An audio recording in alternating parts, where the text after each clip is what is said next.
আওয়ামী লীগের রাজনৈতিকভাবে এখনো প্রাসঙ্গিক আরো কারণে আওয়ামী লীগ একটা ঐতিহাসিক একটা ভূমিকা আছে বাংলাদেশের জন্মের পেছনে। এই রাজনৈতিক দলটার বিশেষ ভূমিকা আছে। সো আমি যদি কালকে মনে করি যে এটাকে আমি ফেলে দেব, আওয়ামী লীগ দীর্ঘদিন এই দেশ শাসন করেছে। তার শাসনে যেমন দুর্নাম আছে, তার শাসনে অনেক উন্নয়নও আছে। তার শাসন আমলে অনেক ভালো ভালো কিছু আছে, এই সংবিধান থেকে শুরু করে বহু কিছু, এই রাষ্ট্র তাদের আমলেই হয়েছিল, সব কিছু তৈরি হয়েছিল, সেগুলোকে আমরা অস্বীকার করতে পারবো না। সবচেয়ে বড় যে বিষয়টা আমার কাছে মনে হয় যে বিকল্প শক্তি আওয়ামী লীগ নাই, ঠিক আছে, তাহলে বিকল্প শক্তি কে? এই গত এক বছরেই তো আমাদের রাজনৈতিক দলগুলো যে কটা এখন মার্কেটে আছে, এরা একটাও প্রমাণ দিতে পারে নাই জনগণকে আওয়ামী লীগ যদি না থাকে এরাই আমাদের জন্য সূর্য সন্তান, এরাই আমাদের জন্য সূর্যের প্রতীক হিসাবে দেশটাকে এগিয়ে নিতে পারবে। এরা চাঁদাবাজি করে না, এরা রাহাজানি করে না, এরা সন্ত্রাস করে না, এরা মানবিক এবং এরা ভিন্ন মতকে সহ্য করে। শেখ হাসিনা গুম ঘুম যেগুলো করেছিল, তার বিরুদ্ধে যে অভিযোগ, এরা সেগুলো না, এরা সব সহি। এরা ভিন্ন মতকে করতে দেয়, এরা রিক্সাওয়ালাকেও জয় বাংলা বলে পিটায় না। ৩২ নম্বরে কেউ যদি ব্যক্তিগতভাবে ফুল দিতে যায় সেটাতে এদের মাথা ব্যথা নাই, এরাও একটা মানবিক সরকার হিসেবে থাকতে চায়।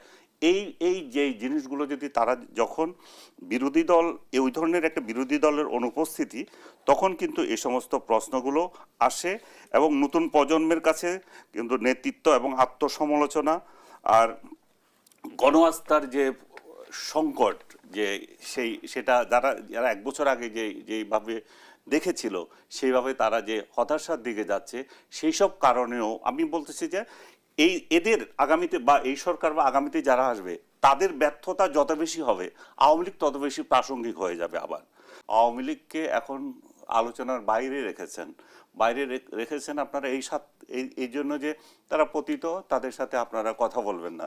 কিন্তু যে সমস্ত জিনিসগুলো আওয়ামী লীগের স্বার্থের বিরুদ্ধে যাবে, আওয়ামী লীগ যদি আবার ক্ষমতায় আসে বা ক্ষমতা আসার সুযোগ পায় এই রাজনৈতিক দুর্বলতার সূত্র ধরে, তাহলে তারা সেগুলো তো রাখবে না। আওয়ামী লীগ আসবে কি আসবে না সেই নিয়েও একটা বিরাট কোয়েশ্চেন। আমাদেরকেও অনেকে কোয়েশ্চেন করে, আপনারা আওয়ামী লীগের কথা বলেন কেন? আওয়ামী লীগ রাজনৈতিক দল হিসেবে তো আওয়ামী লীগকে আমরা অস্বীকার করতে পারবে না। সরকার আওয়ামী লীগের রাজনৈতিক কার্যক্রম নিষিদ্ধ করেছে, কিন্তু আওয়ামী লীগের যারা করে তাদেরকে তো এই দেশ থেকে তাড়িয়ে দিতে পারে নাই, তারা আছে। সো তারা যখন এক্সিস্ট করছে, তাহলে তারা আগামীতে কিভাবে আসবে সেটা নিয়ে কোয়েশ্চেন হতে পারে। আওয়ামী লীগ যেই শাসন করে গেছে গত 16 বছর, সেই ফরম্যাটে যদি আবার এখানে ক্ষমতা আসে, সেটাতে তো আমার নিজেরও আপত্তি আছে, অনেকের আপত্তি আছে। বাট আওয়ামী লীগ তাহলে যদি আসতে হয় বাংলাদেশের রাজনীতিতে, তাহলে কিভাবে আসবে? যারা এই সমস্ত আইন প্রণয়ন করছেন, জুলাই সনদ করছেন, তাদেরকেও এটা চিন্তা করতে হবে যে এই দিন শেষ না, এই দিনের পরে আরও দিন আছে। কে জানতো এই যে ইলেকশন হচ্ছে, মনে করেন ইলেকশন করতেছেন আপনি একতরফা এখন ইলেকশন করবেন, যেটা 14তে হয়েছিল, 18 তো অলমোস্ট ফাউল একটা ইলেকশন ছিল, 24-এ গিয়েও একটা একদলীয় ইলেকশন হয়েছে। সেই এই ইলেকশন যারা করেছিল, যেই ইলেকশন কমিশনারগুলো ছিল, চিফ ইলেকশন কমিশন ছিল, তাদের আজকে পরিণতি কি? সো আজকে যারা ইলেকশন করছে তারাও তো এটা চিন্তা করবে। আমার কিন্তু আওয়ামী লীগ ওনার কাছে প্রাসঙ্গিক মনে হচ্ছে না। আমার কাছে আপনিও বললেন যে কি কারণে তারা প্রাসঙ্গিক, আমার কাছে তাদেরকে প্রাসঙ্গিক মনে হয়। আওয়ামী লীগ কি কি অপরাধ করেছে সেই জন্য আওয়ামী লীগকে একটা রাজনৈতিক দল হিসাবে আমরা দিতেই পারি না, আসতেই পারি না, সেটা ওনার অভিমত। আর আওয়ামী লীগ কি কি খারাপ করেছে সেটার পক্ষে সাফাই গাওয়ার জন্য ওবায়দুল কাদের বা তাদের নেতৃত্ব এটা যাবে।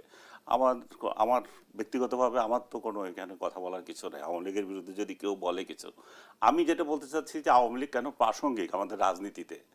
প্রাসঙ্গিক এই জন্য যে ডক্টর ইউনূসের সরকার যখন এসেছে, তার মানে আওয়ামী লীগকে সরিয়ে এসেছে, রাজনৈতিক একটা পরিবর্তন বড় ধরনের ইয়েতে, তারা একটা পরাজিত শক্তি। কিন্তু এই ক্ষমতার বাইরে থেকেও তারা এখন দেখাচ্ছে যে শেখ হাসিনার এক প্রকার সমর্থক, আবার শেখ হাসিনার বিরোধী দল সমান মাত্রায় আছে। কোনোভাবেই উনি যদি বলেন যে না আমি দেখছি না সেটা, তাহলে উনার দৃষ্টিতে সেটা পড়ছে না।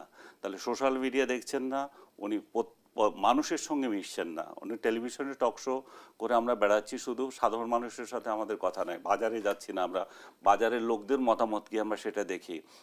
উনি হয়তো বলবেন যে আপনি এক দৃষ্টিতে দেখছেন, হয়তো হতে পারে ওনার মতে, কিন্তু আমি যেভাবে দেখি যে মানুষ সন্তুষ্ট না। মানুষ আওয়ামী লীগকে একেবারে বিসর্জন দিয়ে এদেরকে নিচে আওয়ামী লীগের নাম নিশানা মুছে দিতে চাচ্ছে। সেটা কি সাধারণ মানুষের কথা বলছেন? আমি সাধারণ মানুষের কথা বলছি, তাদের সে ধরনের মেন্টালিটি নাই।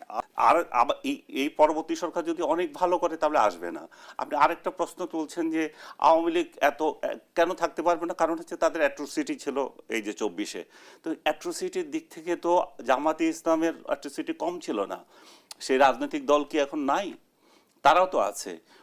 উনি আওয়ামী লীগের লোকজনকে ইলেকশন করার জন্য পরামর্শ দিচ্ছেন যে তারা যেহেতু সহি লোক যারা আছে তারা স্বতন্ত্র ইলেকশন করবে, কিন্তু ভিন্ন নামে একটা রাজনীতি করবে। স্বতন্ত্র নির্বাচন করার বাস্তবতা আছে কিনা? স্বতন্ত্র নির্বাচনের বাস্তবতা নাই, কারণ আওয়ামী লীগ বললেই তো পিটাচ্ছে।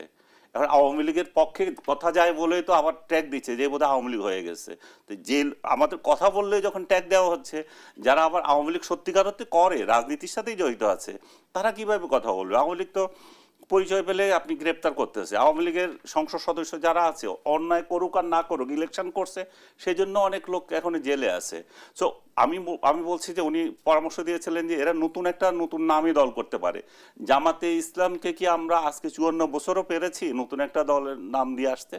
তারা তো সেই জামাতে ইসলামই রেখেছে। যে 71 আমি জামাত সমর্থন করছি না, ভুল করছেন। জামাতের রাজনীতির অধিকার নিয়ে আমারও প্রশ্ন আছে, এটা নিয়ে আমার সাথে আমার দ্বিমত নাই। আমি সমর্থনের কথা বলছি না, আমি বলছি যে ওরাও সেই দলটা চেঞ্জ করে। একদম ওদের অপরাধ আরো অনেক বেশি বড়। আমি আপনার সাথে একমত, আমি একমত। সো ওরা আমি বাস্তবতা বলতেছি, আমরা 54 বছরেও সেটা পারিনি। তাহলে আমরা এই 1 বছর পরে কিভাবে বলতে পারি যে আওয়ামী লীগ তার নাম চেঞ্জ করে অন্যভাবে আসবে? আসবে না। আওয়ামী লীগ যদি আসে নিজ নামই আসবে। কাছে রাখতে চাই যে যখন আমরা আসলে আইনের কথা বলছি কিংবা অধিকারের কথা বলছি, তখন আসলে বাস্তবতার নিরিখে সেটি আমরা বিবেচনা করছি কি? যখন আসলে শোক পালনে আমরা দেখেছি যে বাধা দেওয়ার চেষ্টা করা হয়েছে, নানামুখী তৎপরতা দেখেছি, একজন রিকশা চালক ফুল দিতে গিয়ে কিন্তু গণপিটুনির শিকার হয়েছেন 32 নম্বরের। নিশ্চয়ই আপনি অবগত আছেন। তার ভিতরে অত্যন্ত ভয়ঙ্কর একটা মামলা হয়েছে, ফালতু একটা মামলাও হয়েছে। হ্যাঁ, আমি খেয়াল করেছি এবং আমি এটা নিয়ে বহু জায়গায় টক শোতে, আমার নিজস্ব চ্যানেলে এটার বিরুদ্ধে কন্ডেম করেছি। আমি শুরুতে একটা কথা বলেছি, কিন্তু আমি আবারও বলতে চাই, একটা স্টেট বুঝতে হবে আমাদের। 15ই আগস্টে শোক প্রকাশ বা ফুল দেয়া কি ক্রিমিনালাইজ করেছি আমরা? আমরা কোনো আইনে কি বলেছি এটা অপরাধ? বলি নাই তো। তাহলে আমরা এটা কিভাবে বাধা দেই? এবং শুধু সেটা না, তাকে হত্যা চেষ্টা মামলায় পুলিশ তো করলোই, আদালতের সামনে বললো এবং একজন বিচারক এটা কনভিন্সড হয়ে তাকে জেলে পাঠালেন। এরপর আপনি শোরগোল হওয়ার কারণে জামিন দিলেন। একটা বিচারক কনভিন্সড হয়েছে 2 মাস না কত মাস আগের এইসব কি যেন ওই সময় হয়েছে, সেটার জন্য উনি অ্যাকিউজড। এগুলো অত্যন্ত, আমি এটাকে ইত্রামি শব্দটা ব্যবহার করেছি আমার একটা, আমি এখানেও করে ফেললাম পার্সোনালি। এগুলো প্রত্যেকটাই আসলে এই সংকটগুলো তৈরি করে। নোয়াখালীতে একটা মিলাদ মাহফিল হচ্ছিল, একদম একটা স্মৃতি ফাউন্ডেশনের নামে, এই 15ই আগস্টে। ওখান থেকে ইমাম মুয়াজ্জিন এবং কয়েকজনকে ধরে নিয়ে গেছে, খিচুড়ি চুরি করে নিয়ে গেছে। এবং অতি উৎসাহিত হয়ে আমরা দেখলাম যে 32 নম্বরে গানের তালে তালে নাগিন ড্যান্সও করা হলো। এইগুলোকে আসলে উৎসাহ দিচ্ছে কারা?